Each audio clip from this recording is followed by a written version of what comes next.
Hello मेरे दोस्तों। तो यार कैसे हो आप सब। तो आज मैं काफ़ी दिनों बाद अपने यूट्यूब चैनल पर एक बहुत ही ख़तरनाक हॉरर स्टोरी लेके आया हूँ। तो दोस्तों आप स्टोरी को एंड तक ज़रूर सुनना और मुझे बताना कि आपको स्टोरी कैसी लगी। और ये स्टोरी एक बिल्कुल सच्ची घटना पर बेस्ड है। तो दोस्तों ज़्यादा टाइम ना वेस्ट करते हुए पहले तो आप हमारे चैनल को सब्सक्राइब कर लीजिए और उसके बाद अब बढ़ते हैं हमारी आज की स्टोरी की तरफ। तो चलिए शुरू करते हैं। निकेतन एक पैरानॉर्मल इन्वेस्टिगेटर है। अक्सर ही वो ऐसी जगहों पर जाकर पैरानॉर्मल इन्वेस्टिगेशन करता रहता है जहां पर लोगों को यह आभास हुआ हो कि जरूर यहाँ किसी आत्मा का वास है।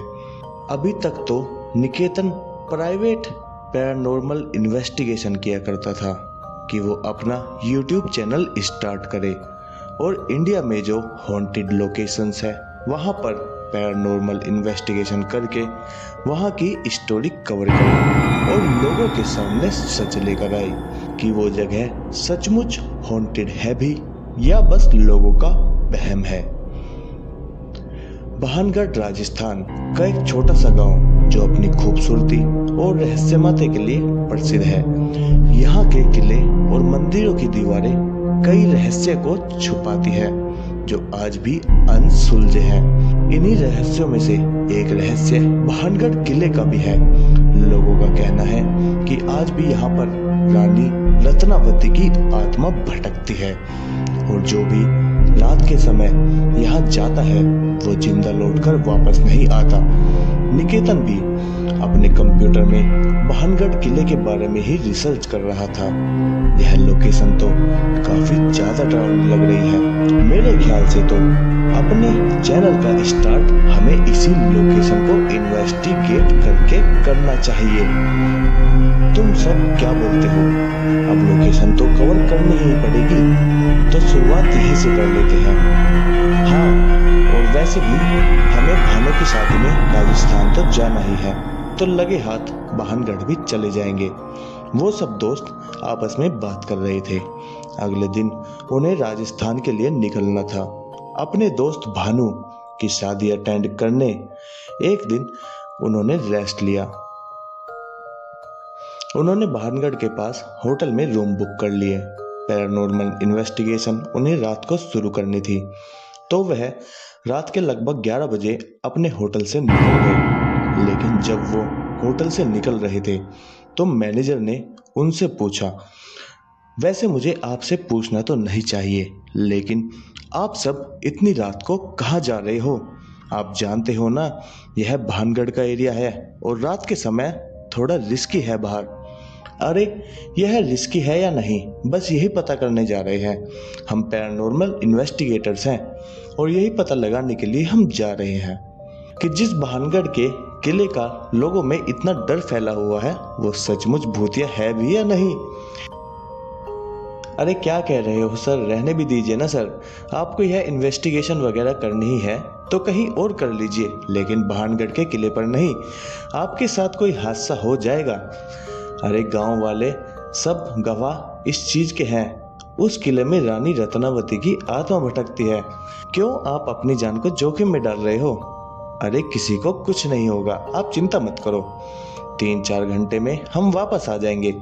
मैनेजर ने उन्हें वार्निंग भी दी, लेकिन उन लोगों का तो काम यही था, इसलिए वह गाड़ी में बैठकर बहनगढ़ के किले की तरफ निकल गए। किला वहां से थोड़ी ही दूरी पर था, तो लगभग आधा घंटे के ड्राइव में ही वह किले तक पहुंच गए। किला बहुत ही बड़ा था, लेकिन रात के समय यहाँ पर किसी का जाना अलाउड नहीं था, इसलिए बिजली नहीं थी।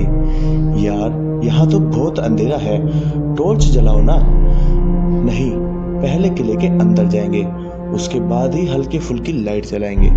अगर बाहर किसी ने देख लिया कि यहाँ पर रोशनी है तो पक्का पुलिस में कंप्लेंट कर देंगे लोग। अरे तुम जानती हो ना कि रात के समय पर यहाँ पर आना मना है। उनके पास कैमरा और लाइट सब कुछ था। वो ध्यान से किले के अंदर तो गए। वहां पर एक अजीब सी ठंडक थी। हालांकि बाहर का मौसम गर्म था, लेकिन अंदर का वातावरण बाहर से बिल्कुल अलग था। तो इतनी गर्मी है, लेकिन यहाँ पर इतनी ज्यादा ठंड क्यों है? शायद किले की बनावट ही ऐसी है कि गर्मी का ज्यादा असर ही नहीं हो रहा है। और वैसे भी ज्यादातर किलों में ठंडक ही रहती है। निकेतन कैमरा स्टार्ट करने में लग गया और कशिश बैग से एक्स्ट्रा लाइट निकालने में लग गई। तभी अमित को लगा कि उसके पीछे से अभी अभी कोई गुजरा है। वो झट से पीछे मुड़ा तो वहां कोई नहीं था, लेकिन अमित को लगा कि अगली दीवार के पीछे से कोई उसे झांक कर देख रहा है। यार, तुम दोनों को भी कुछ महसूस हो रहा है क्या? मुझे लगा जैसे अभी अभी कोई गुजरा मेरे पीछे से, और ऐसा लग रहा है जैसे उस दीवार के पीछे से कोई मुझे झांक कर बुला रहा है। नहीं, हमें तो ऐसा कुछ भी फील नहीं हुआ, लेकिन अभी पता चल जाएगा कि यहाँ पर सचमुच में कोई है या नहीं। निखिल ने अपने एमएमएस मीटर और मोशन सेंसर को दो अलग अलग जगह पर प्लेस कर दिया। कैमरा सेटअप करके वीडियो शूट करने लगा। उन्होंने इन्वेस्टिगेशन स्टार्ट की। हमने इस किले के बारे में बहुत सुना है कि यहाँ पर रानी रत्नावती की आत्मा भटकती है। अगर यह सच है और हमारे आसपास अभी कोई आत्मा या स्पिरिट है, तो हमारे गैजेट पर हमें अपने यहाँ पर होने का संकेत दो। पहला सवाल पूछने पर एमएमएफ मीटर और मोशन सेंसर में कोई लाइट तो ब्लिंक नहीं हुई, लेकिन उन तीनों को ऐसा लगा जैसे कोई पायल पहनकर उनके आसपास चल रहा है। पायल की आवाज तो मुझे भी आई, लेकिन हमारे गैजेट पर तो कोई भी सिग्नल नहीं मिल रहा है। कोई बात नहीं, लेकिन साउंड तो कैमरे से कैप्चर हो गई है। यह भी एक सबूत है, यहाँ पर कुछ तो है। अरे लेकिन ऑडियंस कैसे भरोसा करेगी? ऑडियंस तो सिर्फ उसी पर भरोसा करेगी ना जो उन्हें दिखाई देगा। गैजेट पर साइन मिलने बहुत जरूरी है। निकेतन ने फिर से सवाल किया। हम यहाँ पर किसी को परेशान करने नहीं आए हैं, लेकिन सिर्फ यह जानना चाहते हैं कि सचमुच यहाँ पर कोई आत्मा है या लोगों का वहम है। इसलिए अगर कोई आत्मा यहाँ पर है तो हमें अपने होने का सबूत दो।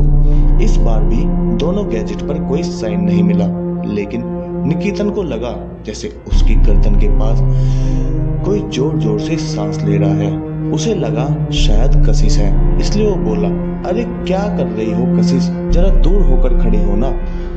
क्या? लेकिन मैं तो तुम्हारे पास खड़ी ही नहीं हूँ, मैं तो कैमरा चेक कर रही हूँ। निकेतन की गर्दन पर पड़ने वाली वो सांसें और तेज हो गई। उसे डर तो लग रहा था, लेकिन ऐसी हॉन्टेड लोकेशन पर वो कई बार जा चुका था, इसलिए ज्यादा रिक्वेस्ट नहीं करना चाहता था। उसने हल्के से पीछे मुड़कर देखा तो लाल जोड़े में सजी एक औरत उसे दिखाई दी, जो ठीक उसके पीछे खड़ी थी। बहुत ही गुस्से में उसे घूरकर देख रही थी। अरे तुम क्या कर रहे हो निकेतन, कैमरे में देखो ना। जैसे ही कशिश ने निकेतन को आवाज दी, वो औरत निकेतन के सामने से कहीं गायब हो गई। निकेतन ने हिम्मत करके कैमरे की तरफ देखा तो उसका पूरा शरीर पसीने से भीगा हुआ था। अरे भाई, क्या हो गया है तुझे? इतनी ठंड है यहाँ पर और तुझे पसीने आ रहे हैं। तुझे कोई एनर्जी फील हो रही है क्या? हाँ यार, अभी ऐसा लगा जैसे मेरे पीछे कोई औरत खड़ी थी। लाल रंग का जोड़ा पहना हुआ था उसने, और बहुत गुस्से में देख रही थी मुझे। देखो गाइस, अगर ऐसी बात है तो शूटिंग रोक दो। माना कि यह हमारा काम है, लेकिन अपनी सेफ्टी भी तो इम्पोर्टेंट है ना। चलो चलते हैं यहाँ से। मुझे भी यहाँ पर कुछ ठीक नहीं लग रहा है। ऐसा है तो फिर ठीक है, चलो शूटिंग कैंसिल कर देते हैं। लेकिन हम लोगों का तो काम यही है ना। अब हॉन्टेड लोकेशन पर आए हैं तो ऐसा एक्सपीरियंस होना तो आम बात है। आज से पहले भी तो कितनी सारी लोकेशन पर हमारे साथ ऐसा ही हुआ है। हाँ कशिश, तुम्हारा कहना भी ठीक है, एक बार और कोशिश करते हैं।